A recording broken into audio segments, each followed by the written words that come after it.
Excerto do texto Friedrich Engels, de Vladimir Ilyich Lenin. Que chama do espírito se apagou, que coração deixou de bater. Friedrich Engels faleceu em Londres a 5 de agosto de 1895.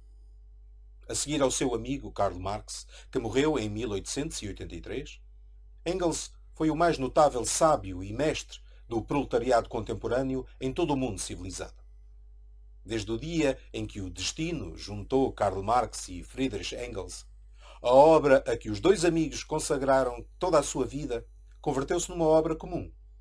Assim, para compreender o que Friedrich Engels fez pelo proletariado, é necessário ter-se uma ideia precisa do papel desempenhado pela doutrina e atividade de Marx no desenvolvimento do movimento operário contemporâneo. Marx e Engels foram os primeiros a demonstrar que a classe operária e as suas reivindicações são um produto necessário do regime económico atual, que, juntamente com a burguesia, cria e organiza inevitavelmente o proletariado. Demonstraram que não são as tentativas bem-intencionadas dos homens de coração generoso que libertarão a humanidade dos males que hoje a esmagam, mas a luta de classe do proletariado organizado. Marx e Engels foram os primeiros a explicar, nas suas obras científicas, que o socialismo não é uma invenção de sonhadores, mas o objetivo final e o resultado necessário do desenvolvimento das forças produtivas da sociedade atual. Toda a história escrita até aos nossos dias é a história da luta de classes. A sucessão no domínio e nas vitórias de umas classes sociais sobre outras. E este estado de coisas continuará enquanto não tiverem desaparecido as bases da luta de classes e do domínio de classe, a propriedade privada e a produção social anárquica. Os interesses do proletariado exigem a destruição destas bases, contra as quais deve, pois, ser orientada a luta de classe consciente dos operários organizados. E toda a luta de classe é uma luta política.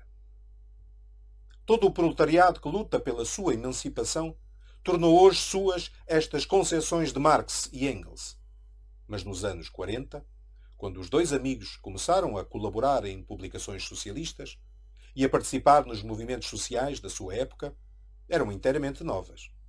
Então, eram numerosos os homens de talento e outros sem talento, honestos ou desonestos, que no ardor da luta pela liberdade política, contra a arbitrariedade dos reis, da polícia e do clero, não viam a oposição dos interesses da burguesia e do proletariado. Não admitiam sequer a ideia de os operários poderem agir como força social independente. Por outro lado, um bom número de sonhadores, algumas vezes geniais, pensavam que seria suficiente convencer os governantes e as classes dominantes da iniquidade da ordem social existente, para que se tornasse fácil fazer reinar sobre a terra a paz e a prosperidade universais. Sonhavam com um socialismo sem luta.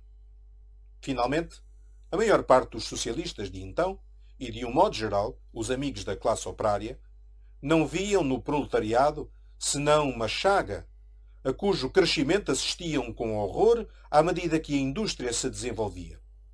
Por isso, todos procuravam um modo de parar o desenvolvimento da indústria e do proletariado. Parar a roda da história. Contrariamente ao temor geral ante o desenvolvimento do proletariado, Marx e Engels punham todas as suas esperanças no contínuo crescimento numérico deste. Quanto mais proletários houvesse e maior fosse a sua força como classe revolucionária, mais próximo e possível estaria o socialismo. Pode exprimir-se em poucas palavras os serviços prestados por Marx e Engels à classe operária, dizendo que eles a ensinaram a conhecer-se e a tomar consciência de si mesma, e que substituíram os sonhos pela ciência. É por isso que o nome e a vida de Engels devem ser conhecidos por todos os operários.